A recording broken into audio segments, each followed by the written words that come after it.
Is it okay now? Is it okay? It's fine now. Very Fine. good morning to you all. I'm extremely delighted to welcome all of you to APJA Abdul Kalam Technological University on this pleasant morning. It is a very good feeling for me, though I'm able to see you physically, but it gives us a lot of hope when the 2020 batch of undergraduate students is joining KTU in various colleges. I need not tell you what is the scope of engineering. So it is a very honored profession, and it has been so, and it will be so. And if you think of it, it is one profession which uses the left side of your brain as well as the right side of your brain. If you see the way the engineering solutions, engineering services, and the engineering products that brilliant engineers make. So there's nothing that an engineer doesn't touch. You wake up in the morning till you go to sleep. If you see whatever things come across on your way, there's nothing that is not being touched upon or innovated or thought about or designed by an engineer. Can you tell me one? So this is the significance of the profession that you have chosen. And let me congratulate all the bright kids who have joined BTech program this year. You need special congratulations because your class 12 was not as it was for several other kids who joined before you, because you had a hard time, lot of uncertainties with respect to your examinations, your results, your entrance examinations, your admissions, everything. And we understand that you have joined virtually, and I don't tend to believe that see there will be some virtual kids in this group, so it can so happen. That's the way it all happened. But let us hope that everything will be smoothened, and we will come to the campuses very soon. So it is memorable for us, as Mr. Arun was putting it, to be in the campus on the first day. I still remember how we went to various laboratories, how we were introduced to the campus, how a group of seniors took us to the facilities in the college, hostels and everything, which will be there for you, don't worry. But coming to the course, as I have said, it is a course which can be used for you to build yourself to various other verticals or other proficiencies, if you can think of. You want to have a basic degree in engineering, and you can be a scientist, or you can be a professional, or you can be in the manufacturing sector. You can study further, you can become a scientist or technologist or whatever. And we have seen for the past 3-4 decades, if you look back, we have seen various phases of engineering education. And if you look at very early days during the British regime, it was mainly building machines and systems. That was how the profession of engineering was defined. It's building bridges, it is building houses, build spaces, and also it is building huge systems.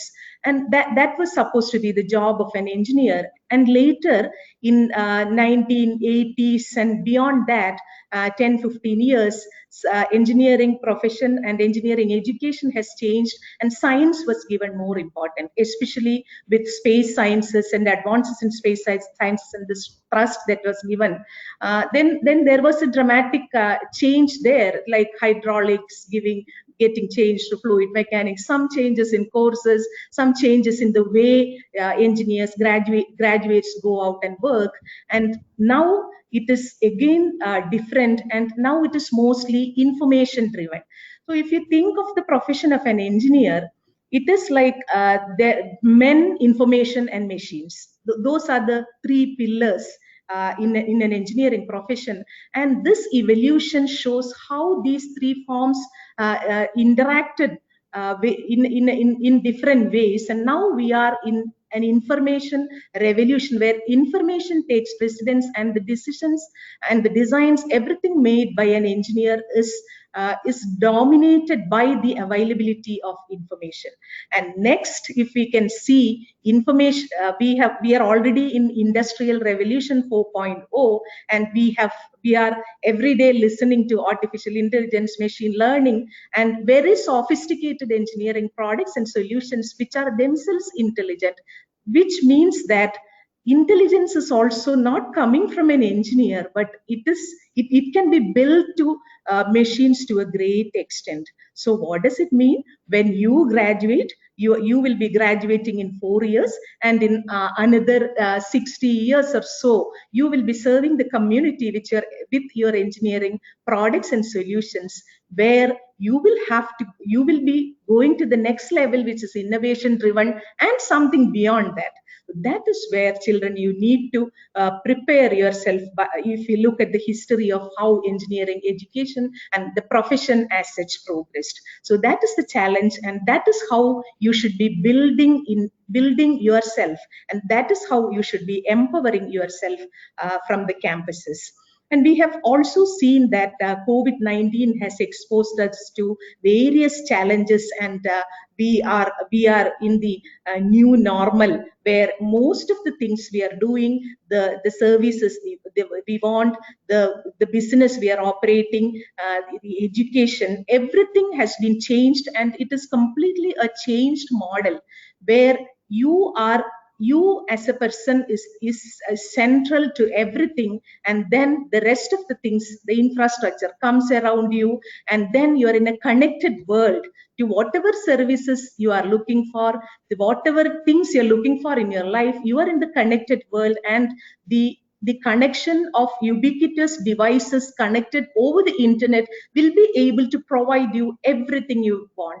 What does it mean? Oh, it is a changed world, and you can even think of a world where there are no institutions. Sitting at your home, you're doing everything, you are learning, and that is something which is very, very prospective as well as dangerous to think about. So you are in a situation, you are entering your engineering education, your BTech program, with all these challenges and opportunities, and it is for you to figure out how exactly you want to make use of all these opportunities to address the challenges and to come out as successful engineers. And you have also seen that the enterprises and the businesses which have been able to reposition themselves quickly were the ones which suffered less out of the COVID-19, be it in terms of the functionality they provide, or the services they provide, or be it in terms of the how they handle their economy. So it is only your ability to adapt to the new environment. The educational institutions or government offices or any other organizations, those who responded well to the pandemic were the ones which had the adaptability built within them. And this is true with individuals also. That is where we need to work on. And as an individual, we should train ourselves to be very resilient to the kind of things that can happen. Such pandemics can happen, flood will happen, natural disasters will come, and how well we are able to maintain that resilience. That resilience can be, I use the term resilience in a broad sense. It is not only the organizational capability, but it is the capability of your mind. You should not be like, oh, this happens, how will I learn? But it is the ability for you to come out of the situation and then groom yourself to address the challenge and respond to the challenge. That forms a major component of your success as an individual, and that is one capability that you have to build in yourself. You know what we do in engineering compared to your education so far, it is for you to build as a professional, and this has a very profound meaning. That is because you are into outcome-based education. What does it mean? There are specific outcomes for the programs that you learn. That means if you are chosen BTech mechanical engineering, at the end of 4 years, what are you supposed to do? That is what outcome-based education is about. It is not that you learn 50 subjects and scored this grade, but as a mechanical engineer, what are the capabilities that that are built into you. Are you able to address the specific situation? Are you able to address a technological challenge? Are you able to build a system or your own? These are the capabilities that needs to be measured in outcome-based education, and these will be building certain capabilities in you, which we call as graduate attributes. So one of them I'll tell you for you to understand. One of the graduate attributes we would love to tell you at this point in time is lifelong learning. So that is one of the attribute that we want to build in you as part of this program. What does it mean?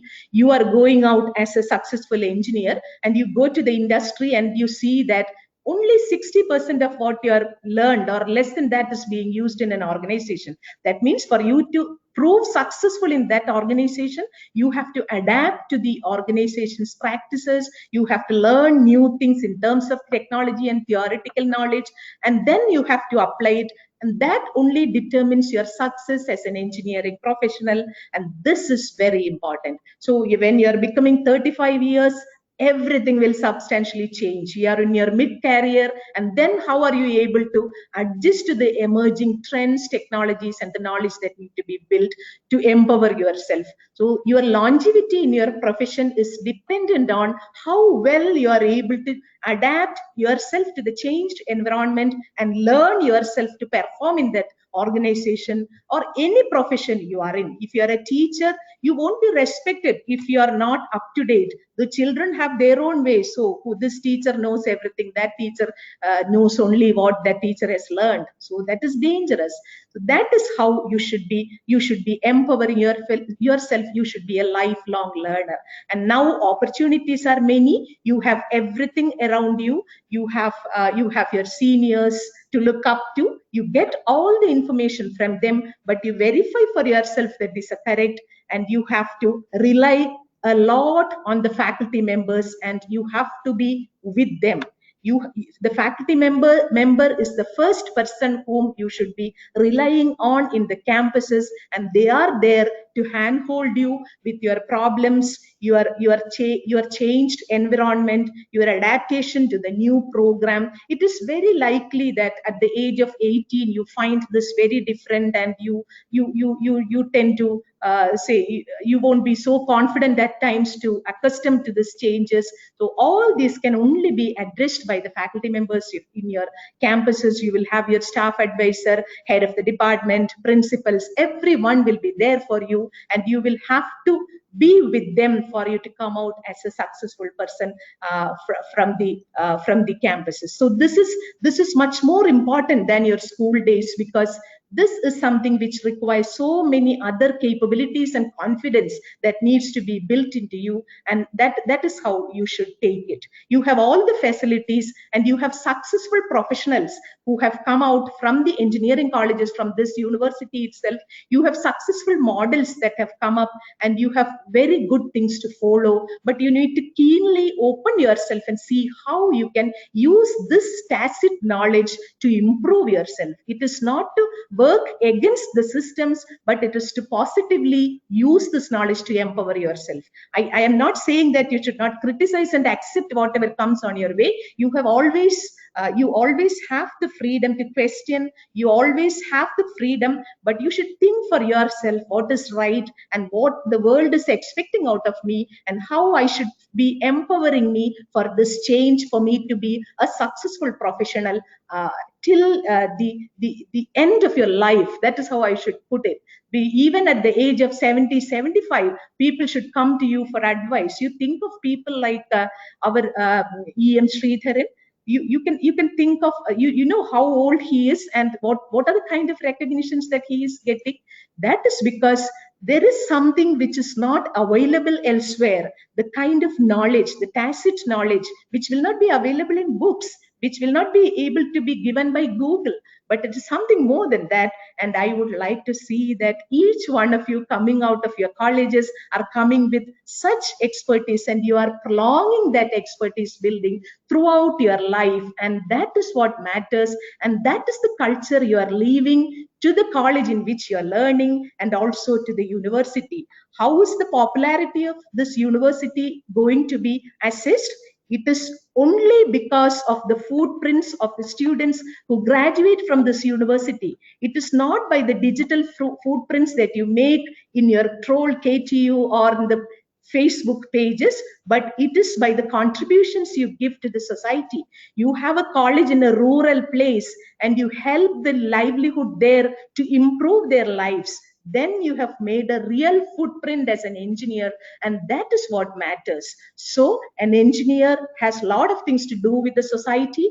There's nothing that an engineer does not touch upon, be it renewable energy, be it carbon neutrality, be it flying cars, or be it drones which can serve a COVID patient by keeping the social distancing. You tell me something, something which is not touched by you, and it is the skill plus knowledge. So whenever you think of engineering, the skill component and the knowledge component is important, and the knowledge is what you think study in your theory classes, and the knowledge which you learn from your classrooms will not suffice if you're designing a drawn as College of Engineering did now. You College of Engineering Trivandrum, you would have read in newspapers. They've made one for assessing the strength of a structure which can climb the wall.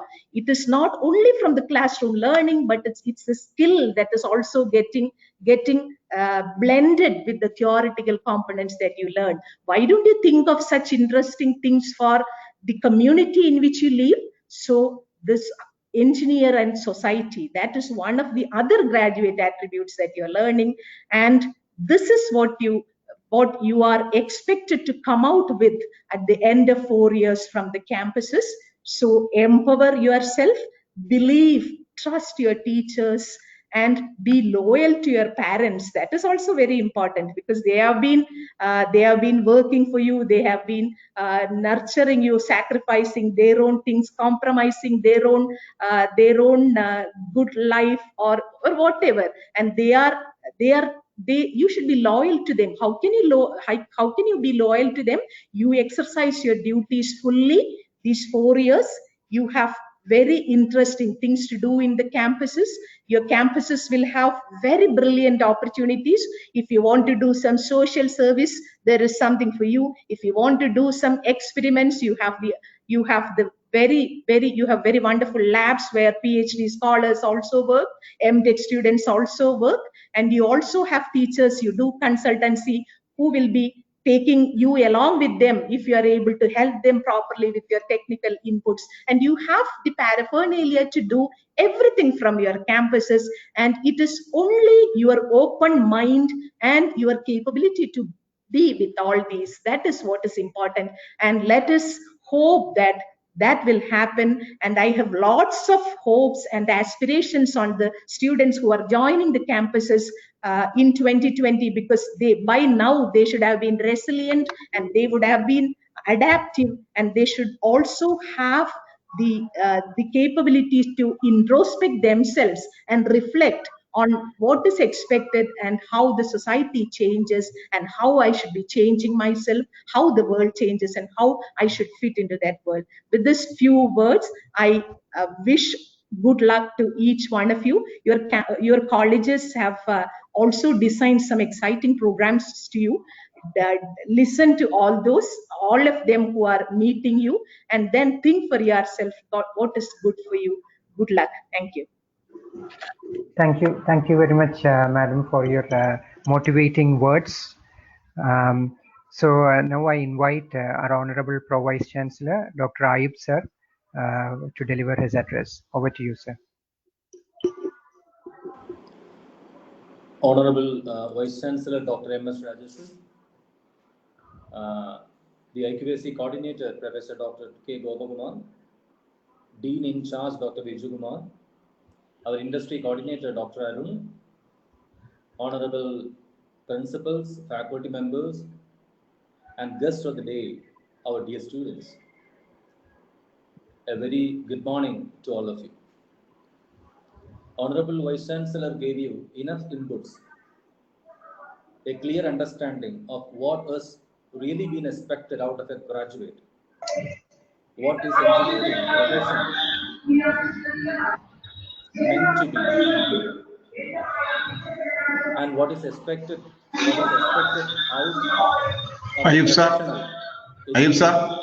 Ayoob sir, കുറച്ചുകൂടെ volume, അല്പം volume. Okay.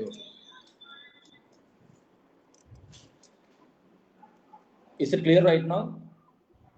Yes, sir. Yes, sir. Yes sir, it's clear now. Okay. So Honorable Vice Chancellor gave you enough introduction into what is expected out of you during the next 4 years while you're going to practice engineering as your profession. This is a very significant day in the life of any student who is aspiring engineering as his profession. Because I must say this is a decisive day for them. Because this day reminds them that they are no longer a mere student, but they are going to be a graduate. Number two, this day as well reminds them the great responsibilities they are expected to have while they pursue engineering as a career. So there's a great hope and scope. At the same time, there is considerable responsibility assigned in waiting for the profession to be completed in its noble way. That is what is being the message that's given to you by the Honorable Vice Chancellor. Madam said there are three important components in the education of in the outcome-based education that we are going to practice in engineering teaching learning exercise. The knowledge component, the skill component, and the attitude of the student.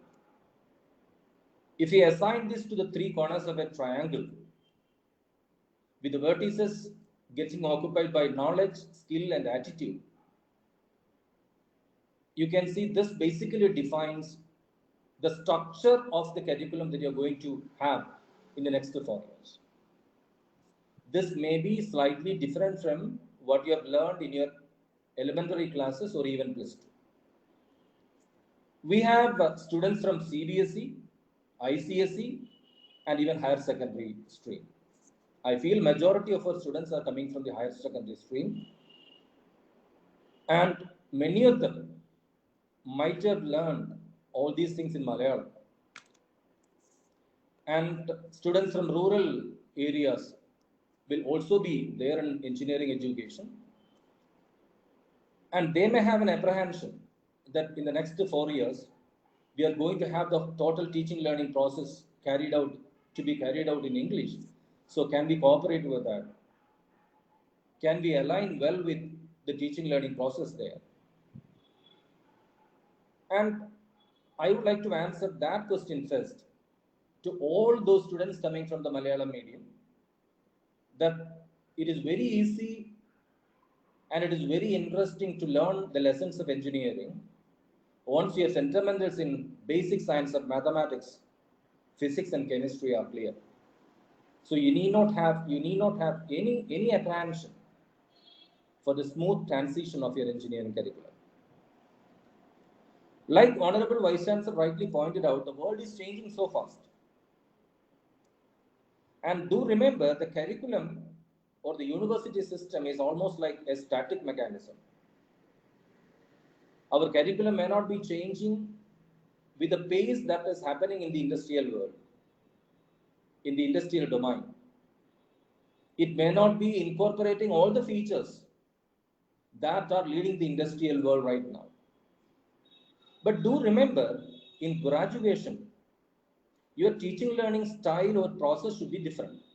That's the main thing that Honorable Vice Chancellor emphasized in her inaugural address. Please make sure that you are a good learner. You should have the mindset to learn the most difficult thing by yourself. This graduation time reminds you that you can no longer keep on blaming your parents or the institution or the faculty, but you are expected to be mature enough to learn the meaning of your profession, the requirements of your profession, and equip yourself for being an excellent engineer. See, there are n number of programs that are being run by prestigious institutions the world over, wherein you can also be a part. The curriculum or the teaching learning process in engineering, we have a defined curriculum. It may not be as dynamic as you expect. Like I had pointed out earlier, it may not be having all the semblance of the fast changing world, technology that is demanding. But it is a responsibility of the student to make sure that by attending these online classes, whatever thing that is left in your curriculum, that is remained to be filled in curriculum, are to be filled by this process. That's the most important thing which you are expected to learn. For example, in your +2, you may have learned calculus. You may have studied differentiation and integration. And in first semester itself, you can have an online program in calculus that is being offered by the prestigious institutions outside. Like that, you align yourself going through the syllabi in first year, second semester and all. You should have your own planning. Okay, in first semester, these are the subjects I have to learn.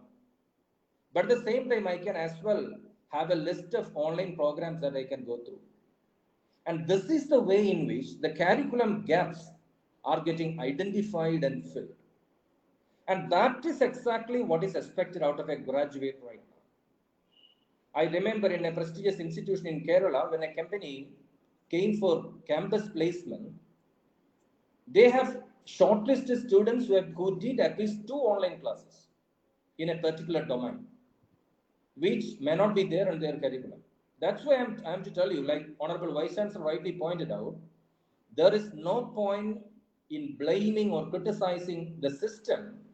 Rather, you equip yourself to be a good learner.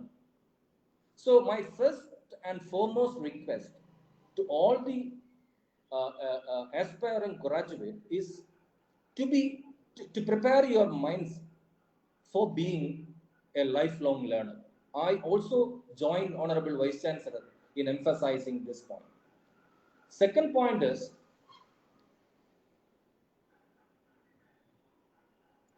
see, you may have a number of achievements in your life up to +2. You may be the class topper. You might have got very good ranking entrance examination. You might have got scholarship, many awards and all. I request you to kindly forget it. Your real run for your career or professional life starts today. And you are in the starting line of your professional life. And whatever things you have learned till now are only a warming up procedure. It equipped you to be in the starting line. And the real run starts now. And equipping yourself for the run, felicitating the other point, that's the only thing the university or the institution can do. But how fast you can run depends on your potential. That's what Honorable Vice Chancellor said, the inner strength that you possess, that is important. Whatever things you are possessing in you, whatever things you are going to acquire through the teaching learning process in 4 years, and whatever things you are going to acquire by yourself, that is going to define you. So in a way, whatever things you are going to learn by yourself is more significant than whatever things that will be imparted to you through the teaching learning process. And that is the most important, essential part of engineering. And the very simple sense, like Honorable Vice Chancellor pointed out, engineering is only a problem-solving exercise. Like she rightly pointed out, if you look at the pandemic right now, you look at the quantum of research that are going on, associating different industries, universities, institutions and all. And do remember, in the years to come, you're also going to be a part of this global research network. So you may be getting a degree which may be emphasizing on your grades. You may be getting a grade card where your marks will be written. But do remember, the capacity that you possess in you cannot be quantified by your mark list or grade cards. The essential knowledge, scientific knowledge and skill that you possess will not be getting adequately portrayed in terms of your marks. And that will be assessed by an interviewer or a community or an enterprise only when you perform. And that is the beauty of outcome-based education that we are going to practice, wherein you are getting n number of opportunities to perform. It gives enough opportunities for the students to perform. The graduate outcomes are defined, and your performance, it is your performance that matters, and it is your performance that counts. That is why when we arrange an induction program like this, we would like to remind you that apart from the teaching learning process or the conventional method of teaching that will be imparted in the curriculum in the schools or institutions, you should have your own ways of developing your potential, your skill set, and that is going to define you, and that is going to take you to higher horizon in the years to come. Only one more point I would like to emphasize. Normally, after engineering, majority of the students aspire for a good number of students desires to go for their higher education, say for MTech program in IITs and all. For IIT, we do have a GATE examination. You may be knowing it, Graduate Aptitude Test in Engineering. Now, look at the number of students who are clearing the GATE examination at the end of the 8 semesters. It is very less. The number of students who are successful in getting a valid GATE score, a good GATE score at the end of the 8th semester, even in prestigious institutions, it is very less. That means they are not practicing or learning engineering in the right way. That is why I would like to tell you, this 4 years is very significant, very important. And if you are able enough to identify the curriculum gaps in your syllabus and prepare yourself for it through extra means, like Honorable Vice Chancellor pointed out, through this online coaching, it may be a mini program, it may be an induction program. So you prepare yourself for this diverse domains of knowledge that needs to be acquired by you. You are going to be your teacher. You are going to be your guide. You are going to be your own philosopher. So a philosophy of learning things by himself or by herself, that is the essence of engineering. And that is the most important point which I would like to stress upon now. And KTU, if you look at, we have not only the KTU degree, the BTech degree, you can as well have a minor program in engineering that Dr. Gopakumar may give you enough input into it. But I can tell you, this is the first time in the history of any university in Kerala that a university is offering a minor degree student. For example, a mechanical engineering student can have BTech degree in mechanical engineering. At the same time, he can have a minor degree in computer science. A civil engineering student who is really fond of programming, he can have a BTech degree in civil engineering. At the same time, he can have a BTech minor degree in computer science or any other branch. So such an interdisciplinary study program is also getting planned this year. So by the time you pass out, by the time you complete 4 years, you are you are not only getting a BTech degree in your respective discipline, but you can have an honors degree, you can have a minor degree. So are you equipped for it? So for which you need to spend some additional time and energy. That is very, very easily possible. So you think about these particular opportunities that the system offers you. Think about the innumerable avenues of learning that the scientific domain offers you right now. Have a clear understanding of what are the things to be done. Accordingly, you prepare your CV. My last request is, when you are in first semester, at the end of first semester, you should have a critical evaluation about yourself. Okay, I have completed my curricular requirements of, say, 4 or 5 subjects. I have earned enough credits. What are the extra things I did? How many online programs I have attended? How many mini projects wherein I am a part? How many induction programs I could do? Like that, you take a report. You prepare a report of yourself. So always remember, you need to travel an extra mile to be noticeable. In an interview, all the students may have a degree certificate with them. But what are the things you possess that are extra to the academic requirement, the traditional academic requirement, that is going to define. So in that way, that's the most important point which I would like to emphasize in this induction program, that what is important is your completing your curriculum requirement. At the same time, equally or more important is updating you with the latest trends in education. I also join Honorable Vice Chancellor and all the respected faculty members sitting over here, your parents in congratulating you, and we are happy to welcome you to KTU. I'm sure the training that you're going to get in individual institutions, plus the training that you're going to have in the scientific domains, the way we have described, will make you a good professional, and I'm sure that you're going to be noticeable as a global professional, a global engineer, and I'm sure you will bring laurels to your institution, to your home, to your parents, and this university. I wish you all the very best. Thank you so much. Thank you very much, sir, for your really wonderful speech covering both academics as well as the industry requirements that students in the industry would be aspiring to in the students who pass out in their colleges. So next, I would like to invite Dean Academics, Dr. Bijukumar, sir, for his presentation about the academic requirements. Over to you, sir. Thank you. Honorable Vice Chancellor, respected Pro Vice Chancellor, distinguished faculty members of different colleges, beloved parents, dear students, ladies and gentlemen, a happy morning and warm welcome to you all.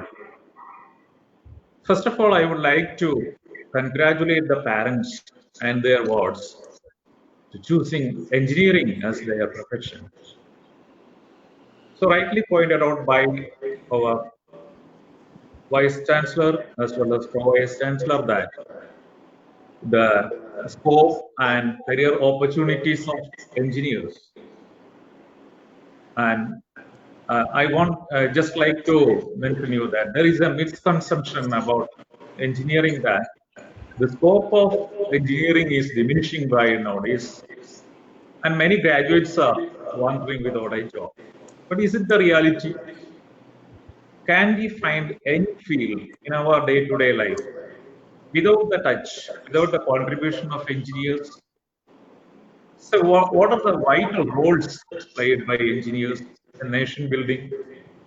Say in the field of construction, in industries, in communication field, medical instrumentation, railways, aviation, marine engineering, space technology, in defense field, in software development.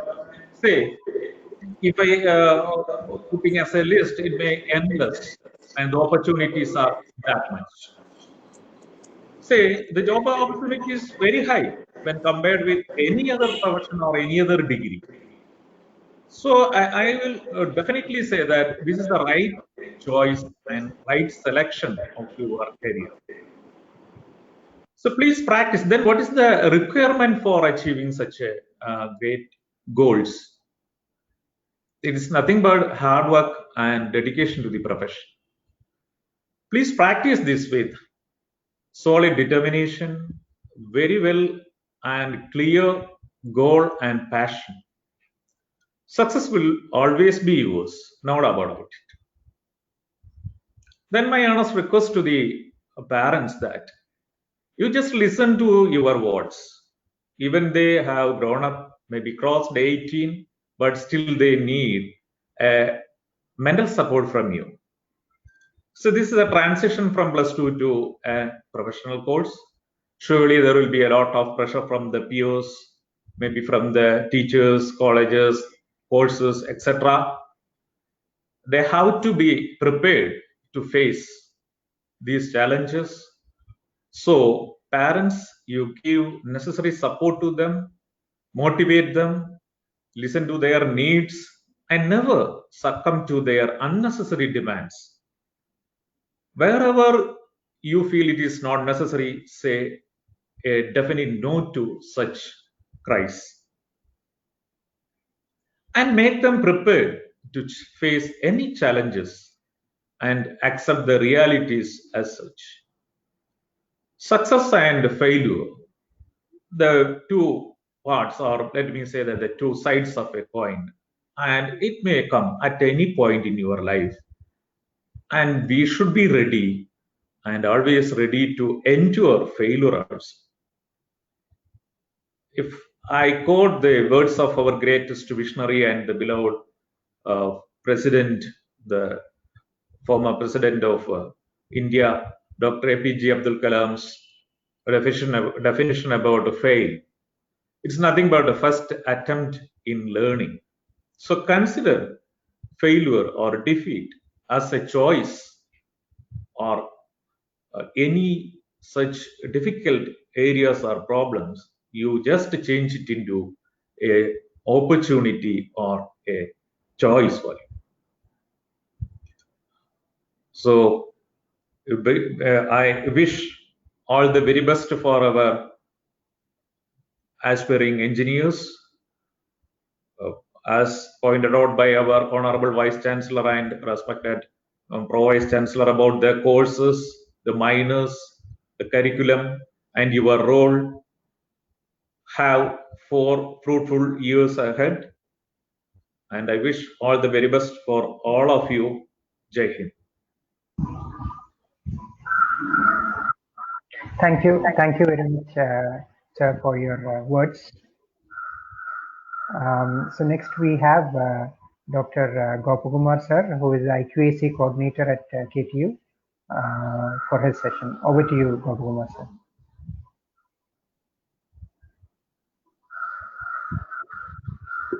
Gopakumar sir, I think you are muted. Honorable Vice Chancellor, Dr.Rajasree MS, most respected Pro Vice Chancellor, Dr.S.Ayoob, Dean Academics, Dr. Bijukumar, Industry Attachment Coordinator, Mr. Arun Alex, respected faculty members, principals, dear parents, and dear students. So this is the opening day of your BTech. In general, the commencement of first semester BTech classes are to commence from August 1, and this time due to COVID-19 pandemic and other such related issues, the commencement of classes were delayed by around 3 months. This sort of induction program was inducted into our curriculum since last year. Actually, ICT, while revising the BTech curriculum in 2018, put forward this idea of induction program to the students. So as we all know, the students are coming from varying circumstances, varying surroundings. Educations also may differ. And once they are inducted into the BTech program, they are very quiet to the environment. So it is very much essential that students are given a familiarization to the surroundings, the requirements and other aspects before actually entering into the curriculum part. With this objective, the ICT has advised all universities and education institutions to have an induction program for 3 weeks. And in 2019, in our curriculum revision, we have introduced the induction program for all BTech first semester students for duration of 3 weeks. And this time, as all of us know, due to delayed commencement of classes and by the advice of ICT, it is decided that the induction program is sufficient for only 1 week. And that is how this induction program is reduced to 1 week, that is from 30th November to 5th December. And for these 6 days, the university has planned a schedule for 17 sessions, of which 8 sessions will be handled by the university, and remaining sessions are dedicated to the respective institutions, wherein the institutions will introduce you to the various aspects, various labs, various departments, and all other aspects. The university, through its schedule, would like to motivate you by honorable speakers like Dr. Debashish Chatterjee, Director IAM Calicut, former DGP Dr. Alexander Jacob IPS, former University of Kerala Dr. Iqbal, Dr. Saji Gopinath, Vice Chancellor Digital University, Dr. K.P. Sudhir, Professor IIT Madras, and also the Executive Vice President, Kerala State Council for Science, Technology and Environment. And most importantly, we have a creative workshop by Professor Manish Jain of IIT Gandhinagar. All these sessions are intended to not only to motivate you, but also to inculcate certain echoes and other sorts of things in all students. And in the schedule, 6:30 to 7:30 a.m. is meant for yoga and exercise. Those students are not coming to the colleges, or it's not in a position to come to respective colleges. All students attending this program are advised to practice yoga or exercise for 1 hour from 6 to 7 a.m. or whatever time duration they would like to. And similarly, the evening session is exclusively dedicated for sports. The students should engage themselves in some sort of sports or games in the evening also. And meanwhile, the other timing you get, that also you should practice reading newspapers, one Malayalam paper and in English paper daily for 90 minutes. That's very important, very essential that all of you should practice the habit of reading newspapers. Now this session, my session is intended to make you aware of the regulations that university follow. Once you are in 12th class or 11th school classes, the students may not need to know about the regulations of the system. But once you come to the university is bound to by certain regulations which all institutions, the students are supposed to follow. So basic awareness on academic regulations is essential for a student to know what their requirement or how they should proceed and all those things. So now I am going to share a power PPT for showing the academic regulations important. Only I'll just discuss only the important aspects.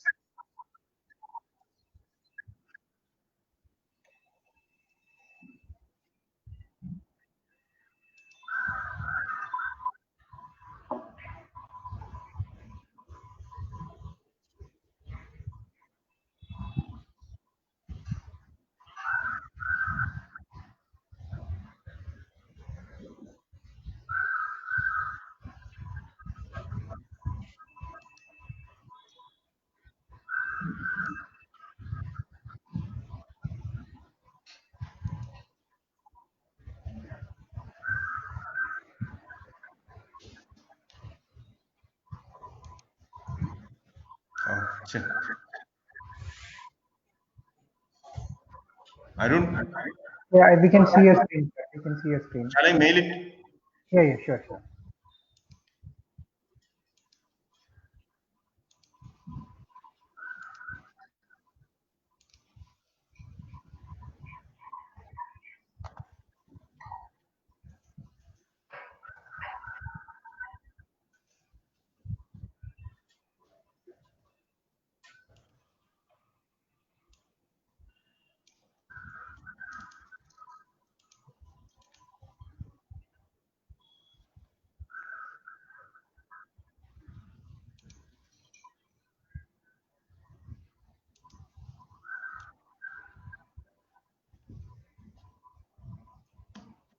It is sent. Yes. Okay.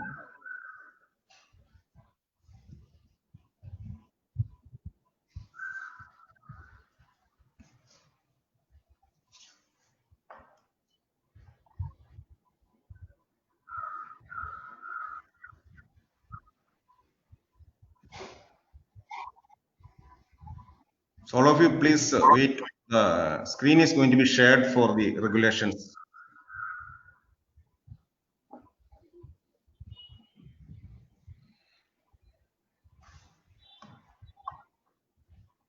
I'm downloading your attachment.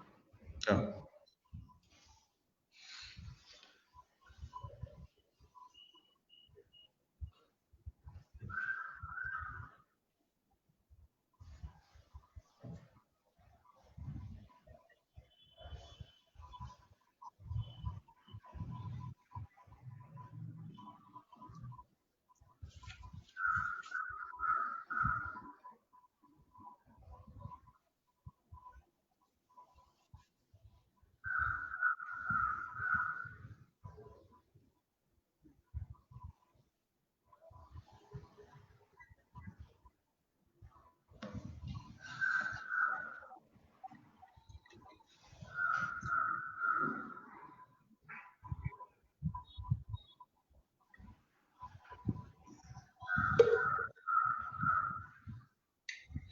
I think it should be visible now. It has not yet come. It's coming, I think. Yeah, that is okay. Full screen. Yeah, okay, that's fine. Fine. Yeah, please. So next page, please. Yeah. So before passing on to the regulation, I'll just give you statistics about engineering colleges in India. There are altogether we have 14 lakh seats for UG programs, 11 lakh seats for diploma, and 2 lakh seats for PG. That means in total, we have 27 lakhs for these professional courses. And out of this, only 13 lakhs took admission in the year 2019-20. Means out of 25 lakhs, only 13 lakhs took admission into 2019-20 and 7 lakhs for the UG program.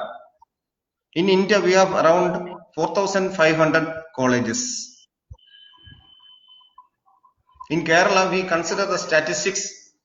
Kerala, we have 169 at present, around only 152 colleges, of which 9 colleges are in the government sector, 3 colleges in the aided sector, 24 colleges in government controlled self-financing sector, and 133 colleges private self-financing.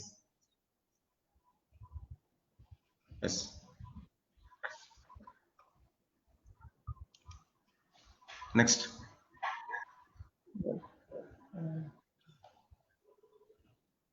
Next. I am in the APJA KTU slide. So actually the university, APJ Abdul Kalam University, established in the year 2015. Prior to that, we were having Kerala University, MG University, QSAT, Calicut University, Kannur University. And all professional colleges in the university are merged under APJ Abdul Kalam Technological University in the year 2015. And please do remember, this is only university in the state where all process in the system, that is starting from admission, all your registration, examination registration, academic activities, publishing the results, issuing provisional certificate, mark list and degree certificate is everything through e-governance system. It means that students from anywhere, even maybe to the north end, need not have to go to university for any of their purposes. All activities of the universities are going through online. That's very important aspect as far as the university is concerned. And as Honorable VC and Previous has pointed out, the guiding principles that strive the university is outcome-based education, OBE. That will come to late details in your institutions. And as far as the university is considered, we conduct programs like BTech, BArch, BHMCT, that means Hotel Management, Bachelor of Design, MTech, MArch, MBA, M-Plan and MCA. So different types of programs are being conducted in the university. And in BTech itself, we have 30 programs starting from conventional programs like civil engineering, mechanical engineering, electrical and electronics engineering and so on, and to the latest new generation courses like robotics and automation, artificial intelligence and data science, mechatronics, computer science with AI, artificial intelligence, computer science with the data science, computer science with the cyber security, computer science with the AI and machine learning. So we have all sorts of program being conducted in our university through its various affiliated colleges. Curriculum of the university is updated in a regular interval to cope up with challenges in the industry. So actually, the first curriculum was introduced in the year 2015, and for BTech program that was revised in the year 2019, and all students admitted in 2020 follows the curriculum regulations of 2019. Yes.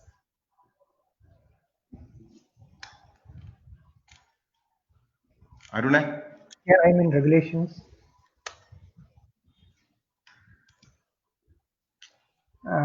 I am in regulations slide. Arun? Next.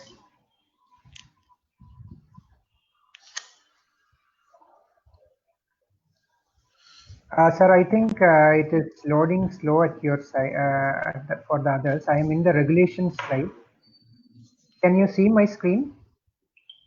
Hello? You can go to the next slide.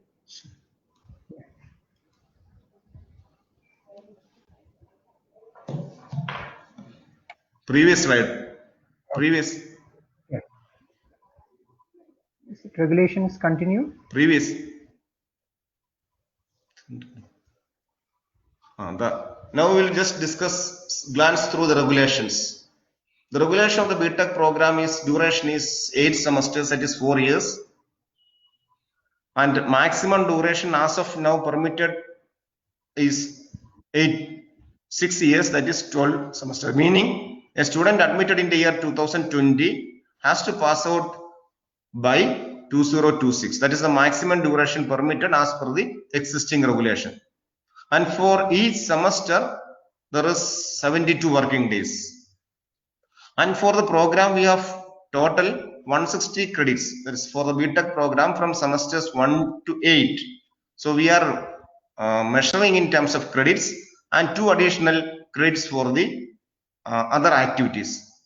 So generally one credit means for theoretical subjects, if the subject carries 1 hour per week, it is of 1 credit course.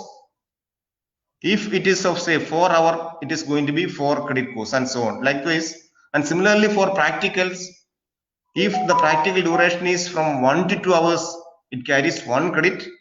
And if the practical carries 3 to 4 hours per week, it is going to be 2 credits. That is how the credits are assigned for our theory and practical subjects. And the classes usually commence from August 1 and ends by November 15.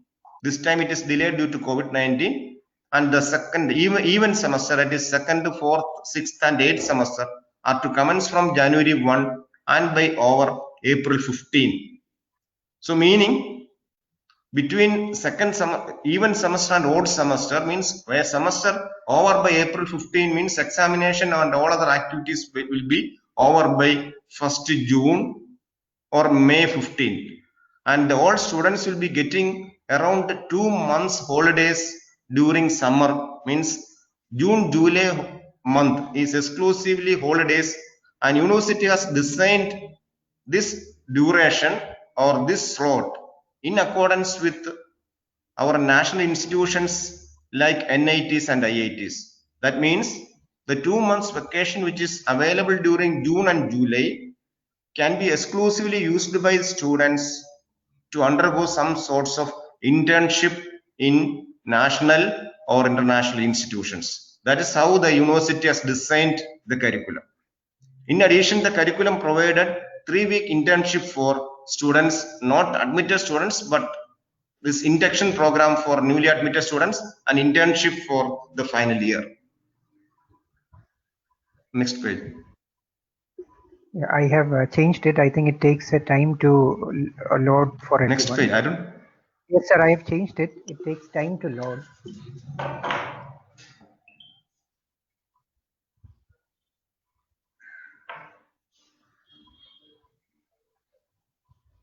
Has it come at your side?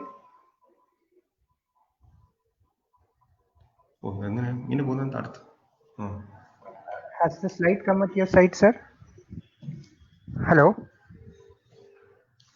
Now, regarding attendance, the minimum requirement for appearing an end semester examination for each course, one course means one subject. So subject wise or course wise we require attendance, and minimum attendance required to register for examination, university examination, is 75%. So please do remember, if any student do not have 75% attendance, he may not or she may not be able to write the examination and he has to repeat the course. And for passing a subject in an examination, the requirement is 40% marks should be there for the examination conducted by the university, and in addition 50% marks for CIE, means continuous internal evaluation, and end semester assessment put together. So totally, generally for each subject total marks is 100 for theory subjects, of which university conducts examination for 100 marks, and remaining 50% marks is internal or sessional mark, which will be given by the respective faculty based on certain guidelines. So 50 plus 100, 150 is the total marks. Out of 100, a student should mandatorily score 40, and total out of 150, the student should have 75 marks. Then only a student is declared to be passed in a course. Now for theory subject, continuous internal evaluation is for 50 marks, and end semester examination conducted by the university is for 100 marks. Whereas for practical courses, this is going to be 75, 75 respectively. So altogether you need 50%, and for the university examination you need 40%. That then only you will be declared to pass for an examination. And again, please remember, the university do not provide a provision for improving the marks of the examination. Once you pass the examination for any subject, that is end of it, there is no provision for improving. In case you fail, you can write a supplementary examination, but there is no provision for improving once you pass the subject. So it's very important that once you write the examination, write after thorough preparation. And as I told, 50 marks for theory subject is for a sessional marks, and 75 marks is given for practical as internal or sessional marks. That is given by the respective faculty who is handling the subject. And the division is, if you have 7% attendance, you will be getting 20%, means out of 50 you will be getting 10 marks. And if it is practical, you will be getting just 15 marks for based on the attendance. And the college will be conducting 2 test papers, and there will be weightage of 50%, means 25 marks you will get through test papers conducted by the internally by the respective colleges or the faculty member. And the concerned faculty will be giving you assignment questions or mini projects or something like that, quizzes, whatever it may be, and that carries 30%, meaning 15 marks. That's how the division for internal mark goes: 10 plus 25 plus 15, total 50 marks. So it is very easy to score marks for the internal sessional mark, because it is awarded by the respective faculty based on these 3 constraints. And similarly for drawing classes or practical classes, the division is attendance is 20%, test carries for 40%, and your performance in the class, regular performance, regularity in the class, how you are performing your experiment, whether you are getting the results, are you coming after preparations, all these factors account for 40% marks for the practical classes. Yes. Next. Yeah, I have changed the next slide. I think it takes a time to load at your side.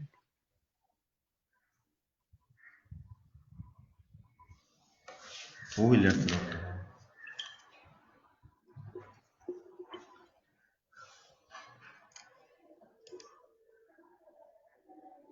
അടുത്തിലോട്ട് പോയില്ലേ?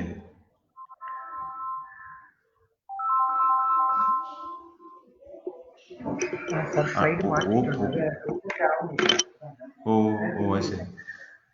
പോയില്ല, ഇവിടെ ആവുന്നില്ല, സമയം എടുക്കും. Okay okay.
So next part is semester wise credit distribution for the subject. So I told you that total we have 160 credits distributed from semesters 1 to 8. So for first semester we have 17 credits, second semester it is 21, third semester 22, fourth semester 22, fifth semester 23, sixth semester 23, seventh 15 and eighth 17. So this is a total credit distribution from semesters 1 to 8 carrying a total of 160. You can just go through it. Just in first semester we have only 17 credits, and again 7 and 8 semesters we have 15 and 17 credits together. The total credits is very less in first semester, 7th semester and 8th semester.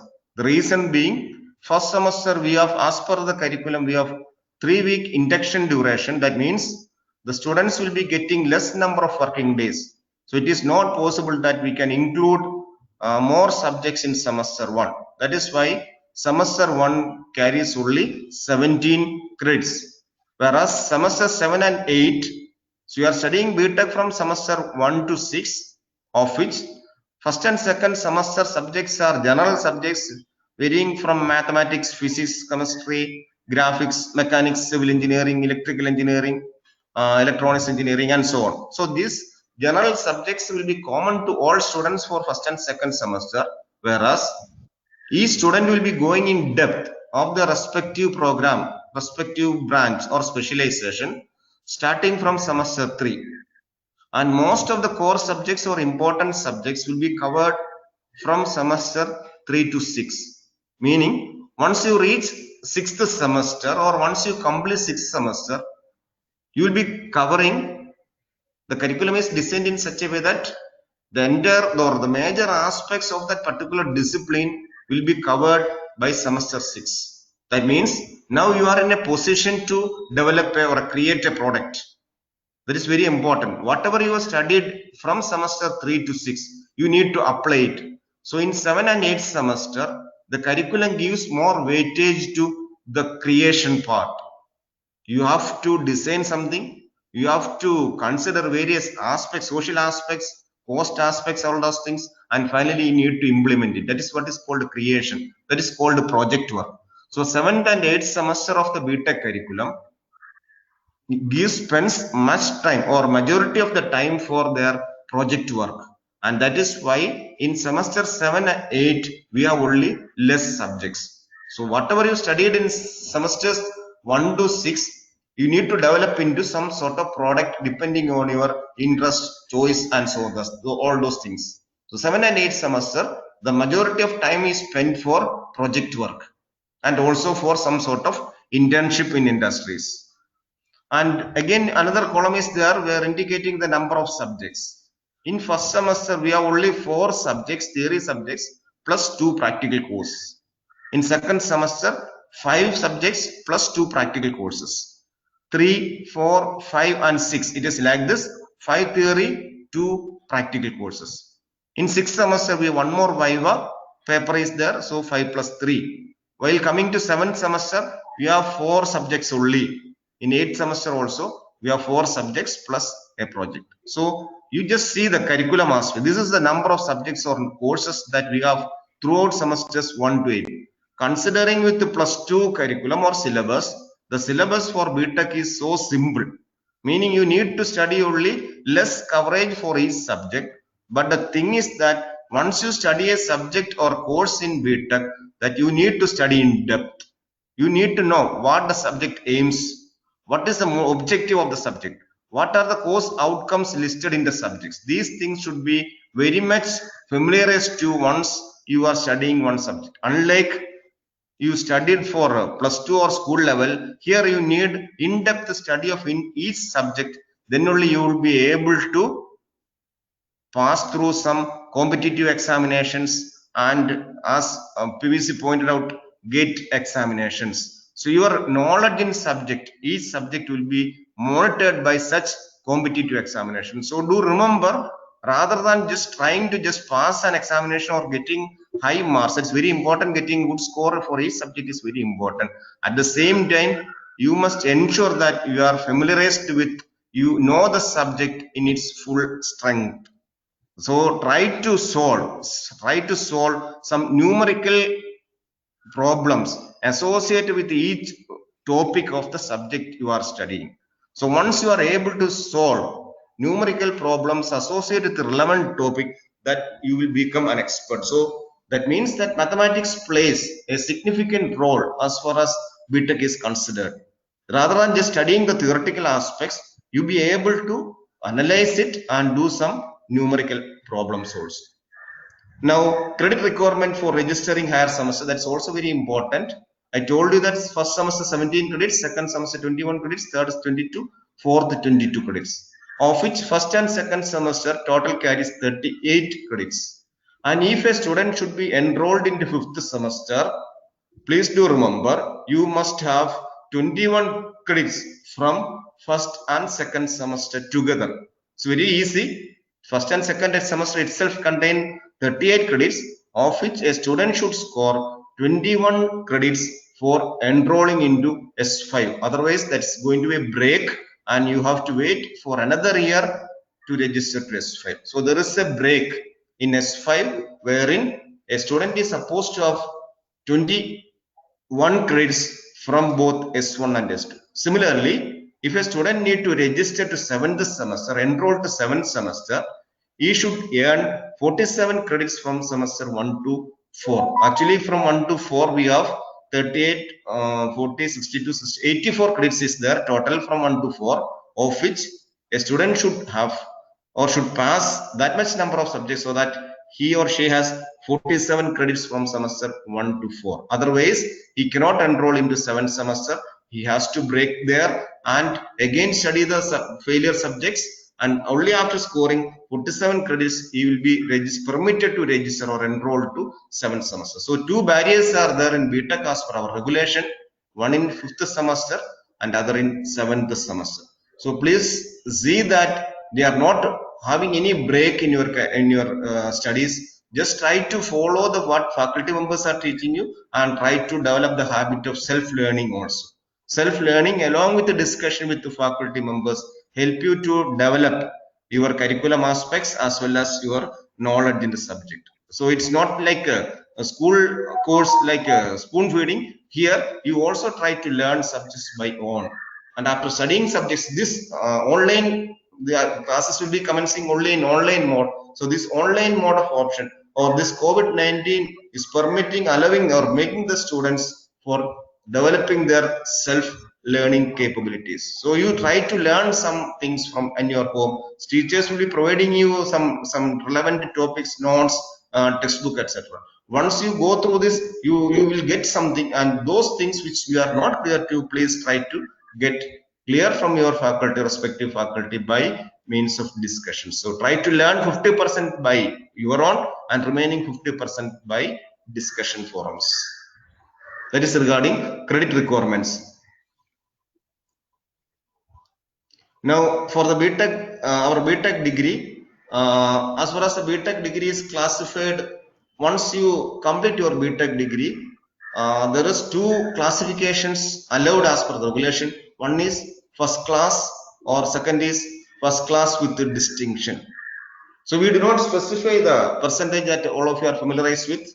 So we specify only CGPA, cumulative grade point average. And if your cumulative grade point average from semester 1 to 8 is 6.5 and above, you will be giving first class. If your cumulative grade point average is 8 and above, the university will award first class with distinction. Else, just pass only. And CGPA is, if it is converted to percentage, approximately 10 into CGPA minus 2.5. So if your CGPA is 8, your percentage mark will be 10 into 8. 80 minus 2.5, that is 77.5. That is how that conversion is carried out. So try to score. You try to achieve first class with a distinction. That means you need to have CGPA of 8 and above. First class means CGPA of 6.5, and first class with a distinction means CGPA of 8 and above. Now, this is basically about the curriculum. Now, we important aspects of other aspects of our regulation. What is induction program that I told in the beginning itself? Actually, this time we have only 1 week dedicated for induction program. As per the curriculum, we are supposed to have 3 weeks. This time it is not possible. And this induction program will give you training in sports, yoga, personality development, etc. And there will be various activities ranging from workshops, lectures, seminars, sports, tournament, social work, and so on. So this is basically, this induction program is aimed or designed to mold students into well-rounded individuals. That is one aspect. That is regarding induction program. And second major aspect of the curriculum is minor in engineering. This is very important. Actually, if you consider throughout India, only very few universities or IITs are following this particular feature in their degree course. ഇപ്പൊ നിങ്ങൾ ചിലർ computer science എടുത്തിട്ടുണ്ടാവും, mechanical എടുത്തിട്ടുണ്ടാവും. അത് പലതും ചിലപ്പോൾ നമ്മളുടെ താല്പര്യം ആവണമെന്നില്ല, പാരന്റ്സിന്റെ താല്പര്യമാകാം, കുറെ നമ്മുടെ താല്പര്യമാകാം, അങ്ങനെ പല ഫാക്ടേഴ്സ് ഉണ്ട്. ഒരു സ്റ്റുഡന്റിന് ഇഷ്ടപ്പെട്ട ഒരു branch say computer science and engineering അല്ലെങ്കിൽ സേ മെക്കാനിക്കൽ എഞ്ചിനീയറിംഗ് ആയിരുന്നു, let us assume, and somehow the rank is not sufficient for him to get that particular program. He may be getting only civil engineering, or he may be getting another program. His choice, whatever way, his choice is not getting.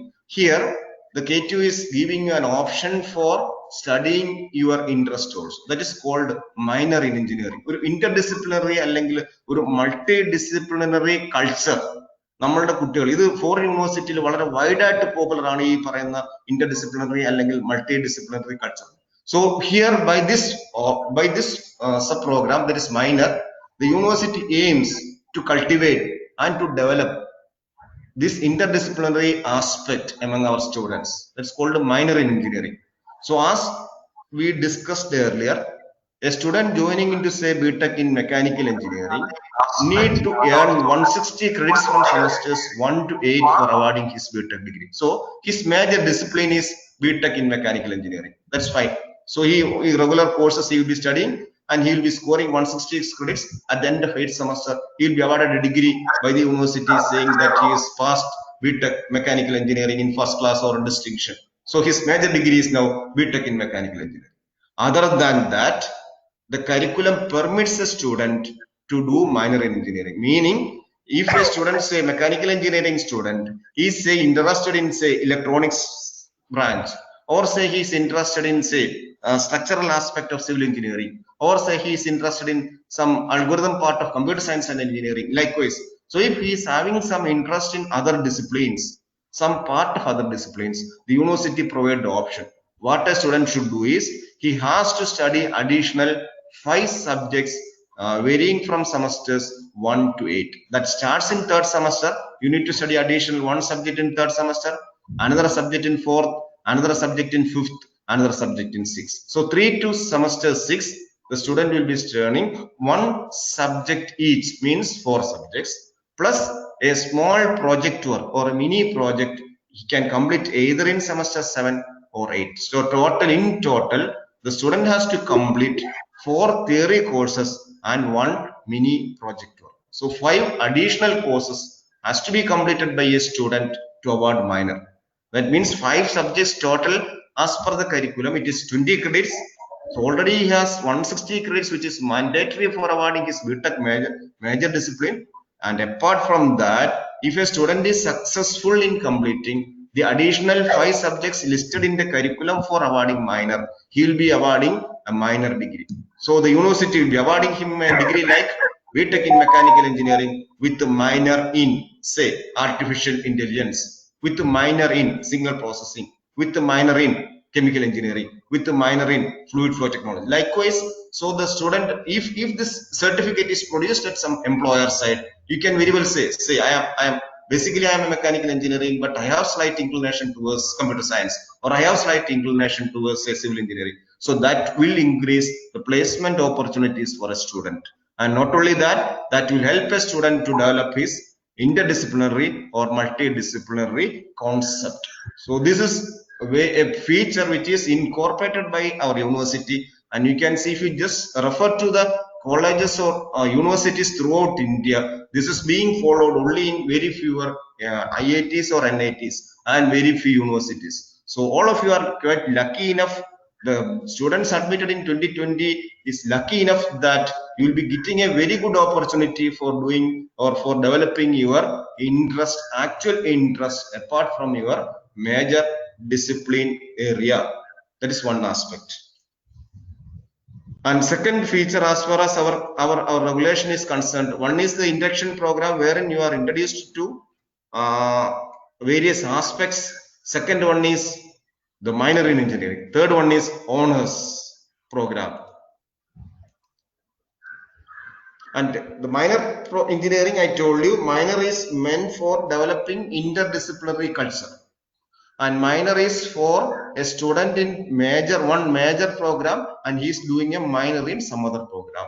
Whereas honors is meant for deriving or developing more knowledge in the same discipline which he is studying.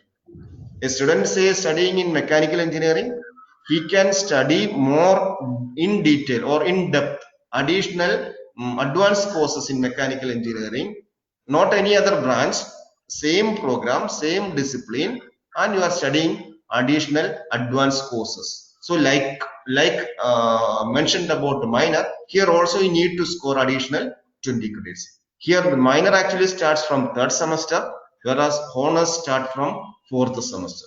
4, 5, 6 and 7. The 4 semesters are there where you have to study 4 subjects, and 8th semester you need to do a project. Again 5 subjects in total. 5 subjects carry 20 credits. So you need to score 20 credits. So like minor, the student will be awarding here honors. So here we will be saying BTech honors in mechanical engineering, BTech honors in electronics and communication engineering, or BTech honors in civil engineering. So if you produce a certificate, there you can see, apart from your regular subjects, five different subjects, 5 advanced subjects also will be listed in the certificate. So you can show it. This is basically the objective of the honors program designed by the universities for a student who is intended to go for higher studies or research. Suppose a student would like to go for PG program, MTech program. Suppose a student would like to do his research program. This honors is basically meant for such students. So this is 2 different aspects. One is for strengthening his own program or discipline, and second one is developing some interest in another discipline of different from his major discipline. There is a minor and this is honors. But there is one condition, precondition for a student to register for honors. A student should have minimum CGPA of 8.5 from semesters 1 to 2 for registering to honors, and that should be maintained throughout. So for honors program, a mandatory requirement regarding CGPA is required for registering to honors. Where there is no such mandatory requirement, any student can register for minor, but honors can be registered by students who are actually interested to go for higher studies. So that mandatory requirement is there.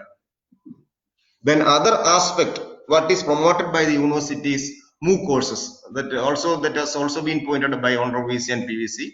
MOOC stands for Massive Open Online Courses. There are massive open online courses conducted by our IIT consortium named NPTEL, National Program for Technology Enhanced Learning. And there is such programs by IICT named SWAYAM.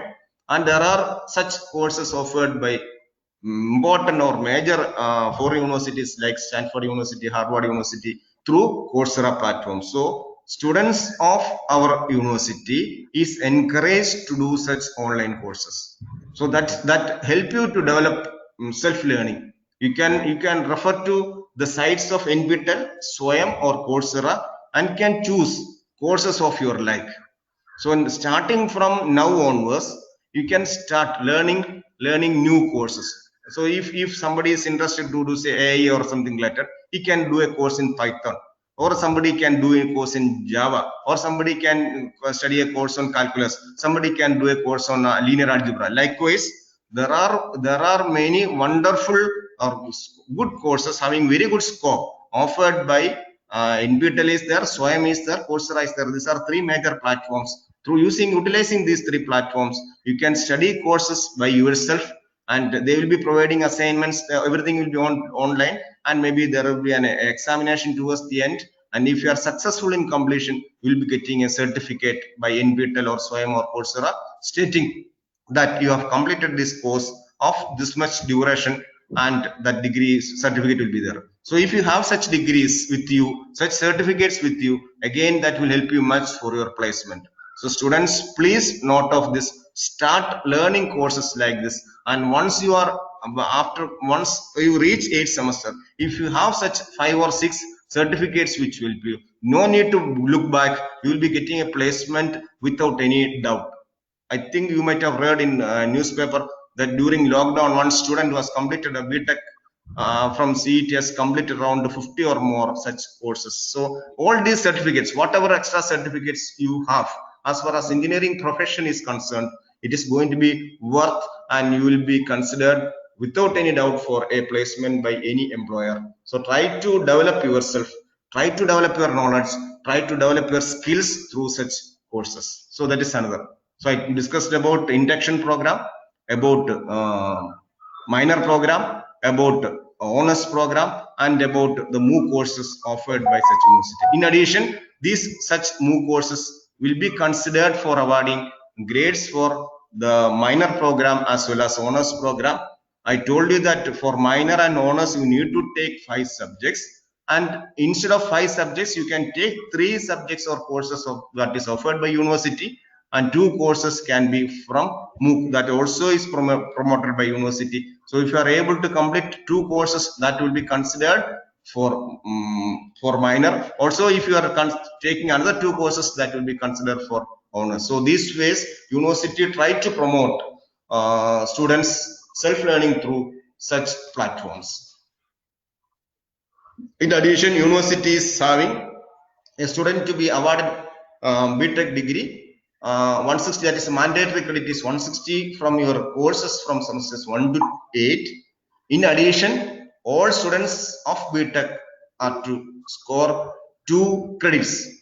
That is not through your regular courses, but through activities. Activities can be sports, activities can be games, activities can be your college union or activities. Such activities can be participating or getting prizes in sports, can be through such online courses. If you have completed such one online course of 12-week duration, you will be simply getting 50 points. So if total points required is 100 points is converted into 2 credits. So just by completing 2 such online courses, you will be without any problem, you will be getting 100 points. That means 2 credits. So that way also these MOOC courses will help you to get credits for the university for the awarding degree by the university. So that's all about what I would like to mention you about regulations. So you know the number of subjects, very lower number of subjects is varying from 4 to 5 only.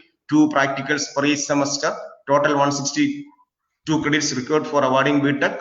Then you have options for minor in engineering. You have options for honors in engineering. You have provision for doing your MOOC courses provided by various online platforms. You have provisions for getting activity points. So likewise you need, the only thing is there is no time lapse, means time lag as far as the BTech program is concerned.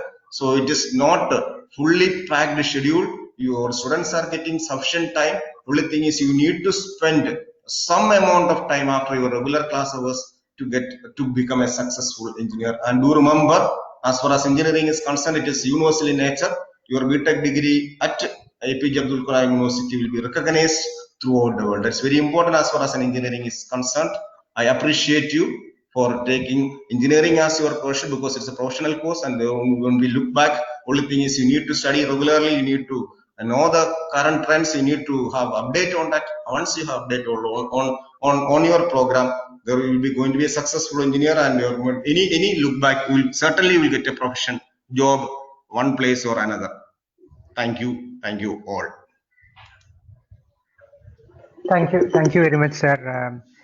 Thank you very much, sir, for your very insightful session covering almost the entire aspects of engineering in a couple of few minutes. So thank you once again. So as we come Aruna? toward, yes, sir. Am I audible? Hello, Arun? sir. Am I audible? Yes, yes, yes. Yes, you are. Okay. So thank you very much, Dr. Gopakumar, sir. So as we come to the end of this session, this is definitely not the end of the student induction program that we have already scheduled. So we are just coming to the close of the inaugural address, Arun mute ആണ് തോന്നുന്നു കേട്ടോ. inaugural session. He's audible. He's audible. അല്ലേ കുഴപ്പമില്ലല്ലേ? He's He's audible. audible.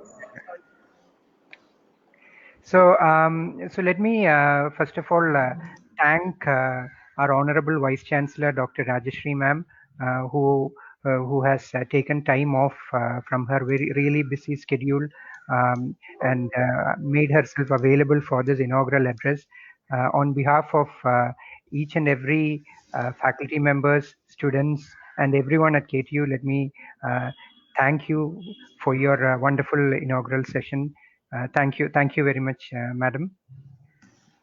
Thank you.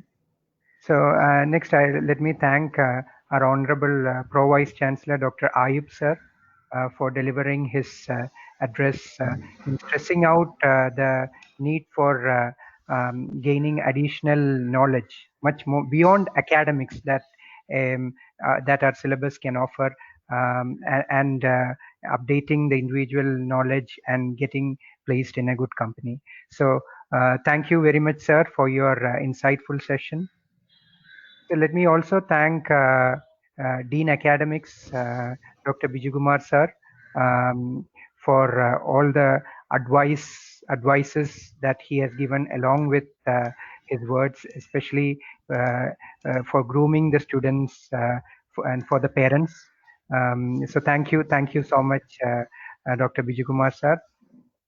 And let me also thank Dr. Gopakumar sir, the IQAC coordinator. Dr. Gopakumar sir has in fact condensed the 4 years, the regulations, the strategy that students need to adopt in ensuring that he or she passes the engineering program with good score, as well as takes care of the industrial part of the program as well.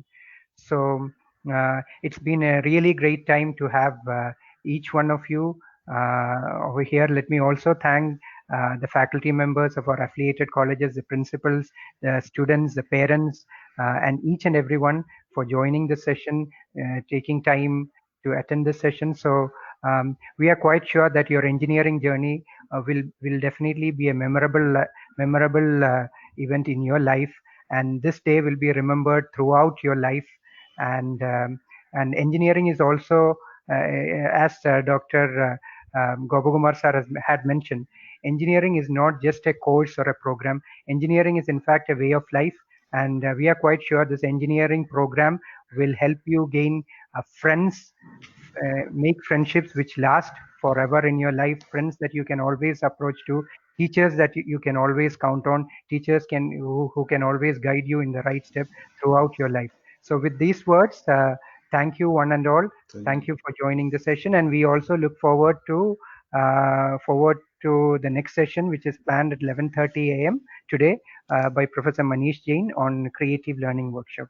So thank you once again. Have a great day. Take care and stay safe. Thank you. Thank you. Thank you.